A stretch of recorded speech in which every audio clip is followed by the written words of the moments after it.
What's up guys, my name is Marc Steiner, and today we are going to be reviewing the Airpods Max 6 months later. Let's get right into it. So in the 6 months that I've had the Airpods Max, they have been some of the most frustratingly amazing headphones I've ever used. In some ways they are infuriating, and in other ways they are so good. Let's talk about that. Let's start off with the things that frustrate me. First off, the form factor. I have no issue with the actual design of these headphones. They are definitely a look and they stand out from the competition. The material choice definitely has an impact on longer listening sessions because it's heavy and not the most comfortable, but I can live with that. But what annoys me the most is this stupid case and the fact that these headphones do not fold. I have to bring this case with me everywhere I go, and in my backpack that means I have to reach in, take the case out, put the headphones back in the case, and then because they do not fold, they take up a massive footprint in my backpack, which is not ideal. I really wish that these headphones had a folding mechanism so their footprint would be a lot smaller. The next frustration I have with these headphones are the random cutouts and connection issues. While I wouldn't say these are very common, these have had the most issues of any Bluetooth headset I've had in the past decade. I'll be listening to a song and then suddenly it cuts out. I go to check my phone and it says the headphones are connected and the song is still playing, but nothing is coming through.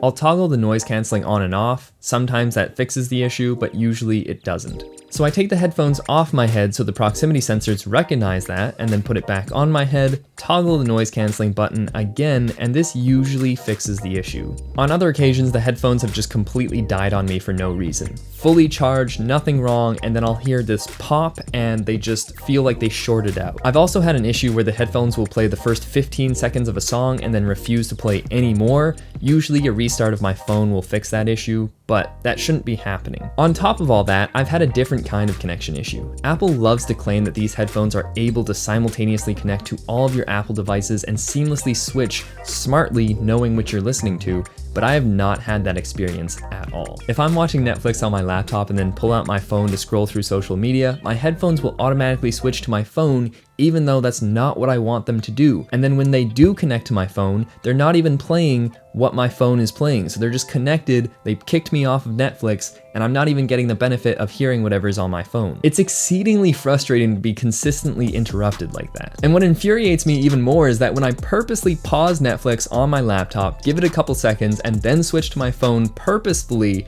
the headphones will not switch to my phone. I have to go in manually, disconnect from my computer, and then manually connect on my phone to these headphones just to get the audio. This is not the seamless experience that Apple was talking about, and I've had this issue from day one. My Sony XM4s are only able to connect to 2 devices at once, but that experience has been much better. I've connected it to my phone and my laptop, and when I'm watching Netflix, if I'm scrolling on my phone, the headphones know that I want the audio coming from Netflix on my laptop, and they're not going to randomly disconnect and connect to my phone. However, if I pause Netflix, give it 3 to 5 seconds, and then start listening to something on my phone, it does it seamlessly. It doesn't need to disconnect from my laptop and then connect to my phone. They're just constantly connected to both, so the experience is a lot better. And then if I choose to say, all right, I'm done listening on my phone, let's go back to Netflix, it does it instantly. It feels like the Airpods Max connection is like Spider-Man swinging through downtown New York.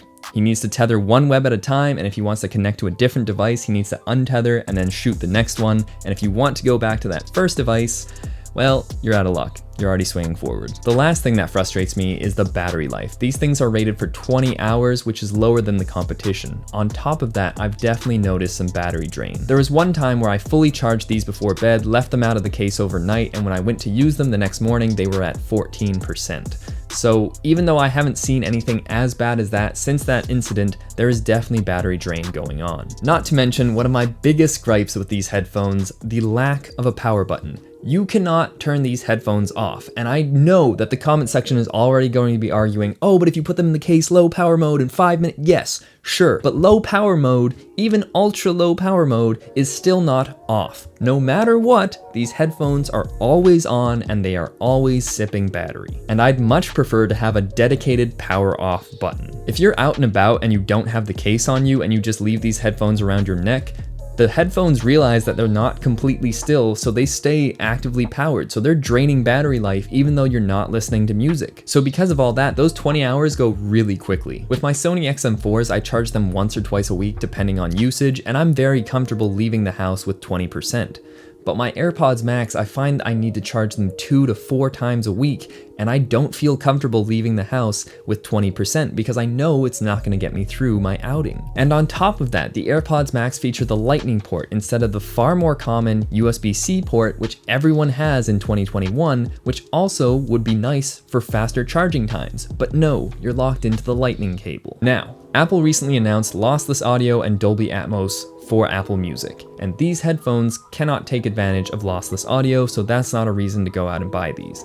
What they can take advantage of is Dolby Atmos. In my experience, Dolby Atmos does not live up to the hype. On non-optimized songs, it sounds like you're listening to music on a good speaker system that's 4 floors down from you, so not a very good listening experience. On songs that are optimized, Dolby Atmos sounds good and you're getting a little bit wider soundstage, but I don't think that's a reason to go out and buy these headphones. And overall, Dolby Atmos wasn't meant for music. It was meant for surround sound systems for movies, so I don't understand why people are really hyping up this Dolby Atmos for Apple Music, because that's not what it was meant for, and the experience you're getting on these headphones is nothing mind-blowing. I don't need to be hearing that the artist was slightly to the left of the microphone while recording. I like listening to my music where it's in the center of my skull, you know? So until Dolby Atmos gets better and more songs are optimized and we get better headphones to go along with that, it's not a good feature in my opinion. Now, I know I've been very harsh on these headphones, and rightfully so.